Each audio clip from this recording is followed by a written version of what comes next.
Welcome to Weather and Climate News. No nonsense, no hysteria. As always, we get a lot to talk about, and as always, the links are in the description. Big story of the day: a frigid apocalypse doomed early humans in Europe.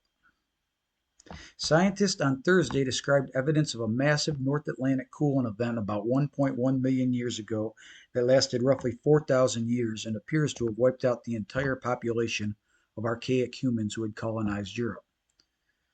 Well, good thing there's no North Atlantic cooling events to worry about.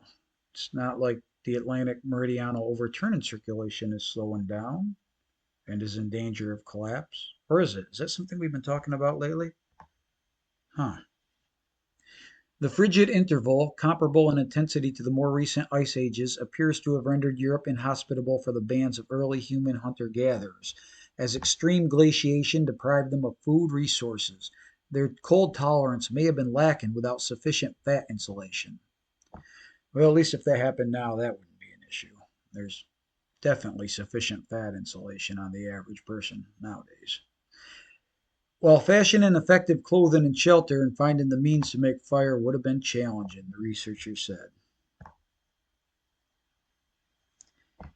Contrary to previous beliefs, our study demonstrates that human occupation of Europe was not continuous, but rather punctuated by at least one regional climate induced extinction. The researchers reconstructed the ancient climate based on organic compounds left by tiny algae and pollen content in a deep sea sediment core drilled off Portugal's coast that revealed temperature and vegetation changes. They ran computer simulations to gauge effects on human habitats with average air temperatures dropping by about 8 degrees Fahrenheit, 4.5 degrees Celsius. The paper is out of the Journal of Science, and it is called Extreme Glacial Cooling Likely Led to Hominin Depopulation of Europe in the Early Pleistocene. When I started this channel, it wasn't my intention to talk about misinformation on every video, but it appears that we have to. And it seems like CNN is the purveyor of misinformation in quite a few of the instances. Anyways, they say extreme heat is the deadliest natural disaster. No, it isn't. Not even close. We've seen study after study after study that shows that cold kills more people than heat. And if extreme heat is to be considered a natural disaster, then logically you'd have to consider extreme cold to be a natural disaster. But at least Forbes gets it right. Excessive heat can kill, but extreme cold still causes many more fatalities. And that headline's actually in line with the science, unlike what CNN is saying. NASA is psyched about these weird Martian patterns. Why? Because this is the first tangible evidence we've seen that the ancient climate of Mars had such regular Earth like wet dry cycles. It's weird, they had this climate and then it changed very, very dramatically. Something happened there. And this article is called Sustained Wet Dry Cycling on Early Mars, and this is from Nature. And now we check in on Clown World. Running Tide delivers first ever open ocean carbon removal credits. The US based climate startup, Running Tide, would like to sell you carbon credits. And they would probably love it if the government forced you to buy them. So, what exactly do they do that we should pay them for? They throw crap in the ocean. No, I'm not joking. That's what they do. Under Running Tide's carbon removal process, waste wood, such as wood chips, which would have otherwise been burnt, was coated in limestone and placed in the ocean 190 miles south of Iceland. They want you to pay them to dump stuff in the ocean. Climate friendly cows bred to belch less methane. Wonderful. That seems very useful.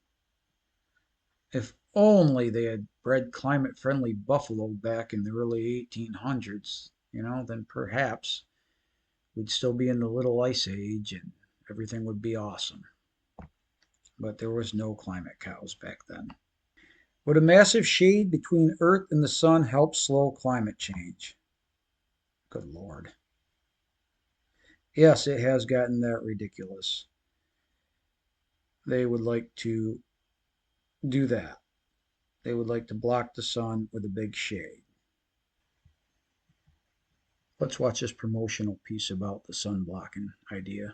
Take one last look at the sun, Springfield.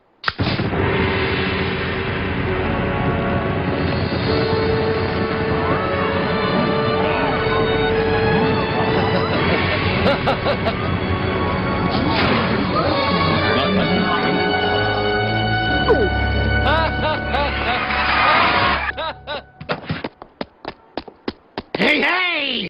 I'm here to sell you carbon credits to dump stuff in the ocean. This massive, first of its kind wooden city will cover an astonishing 2.7 million square feet, the city district of the future. Or as Wes Stencil puts it, the city district of the future. Yeah, I don't really see what's new about building city centers out of wood. And I've got nothing against lumber as a building material, but I just don't see the novelty in this. We've done this for a long time. And it should be mentioned that part of the reason to switching to different materials for cladding on high rises and such was so that entire cities don't burn down if a big fire breaks out. But anyway, this proposed project is out of Sweden.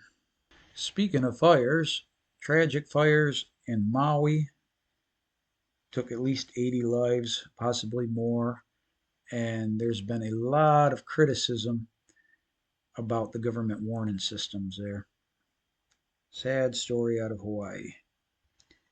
U.S. ski industry reports record 65.4 million skier visits in 22 and 23. Last winter was the best ski season ever in the United States. This, of course, runs completely contrary to what we were told was going to happen. We were told that skiing was basically doomed. And here is CBS in 2014 suggesting that the end of skiing is nigh. You cannot possibly be more wrong than that. And with all the climate hysteria out there, skeptics are starting to come out of the woodwork, including Vivek Ramaswamy, who says the U.S. climate agenda is a hoax and ESG policies pose a grave threat to liberty. Now, I don't like calling climate change a hoax because it's not. Climate change is real. It is happening. It's always happened. It always will happen. Green energy, on the other hand, is a complete scam. That is definitely a scam. Anyway, he's not the only one. I don't believe there's a climate crisis, says Nobel Prize winning scientist who was criticized for a statement he made about climate change. And that would be Nobel Prize winner and physicist Dr. John Clauser. And he says the world we live in today is filled with misinformation. Oh my, is it ever. It is up to each of you to serve as judges, distinguishing truth from falsehood based on accurate observations of phenomena. Interesting take there from a Nobel Prize winner. This scientist used to spread climate change alarmism. Now she's trying to debunk it. That would be Judith Curry, who researched hurricane intensity. We are told climate change is a crisis and that there is an overwhelming scientific consensus. It is a manufactured consensus. I agree. She says scientists have an incentive to exaggerate risk to pursue fame and fortune. I was adopted by the environmental advocacy groups, and the alarmist and I was treated like a rock star, Curry recounts, flown all over the place to meet with politicians. But then some researchers pointed out gaps in her research, years with low levels of hurricanes. Like a good scientist, I investigated, says Curry. She realized that the critics were right. Part of it was bad data. Part of it is natural climate variability. And I think when we honestly look at the data, objectively, that's the answer that a lot of people arrive at. There's a lot of bad data, and there is a lot of natural climate variability. And so alarmism is definitely overdone, in my view. The ClimateGate scandal taught her that other climate researchers weren't so open minded. Well, that is a shame. Anyway, that's what we have for today. We'll see you next time.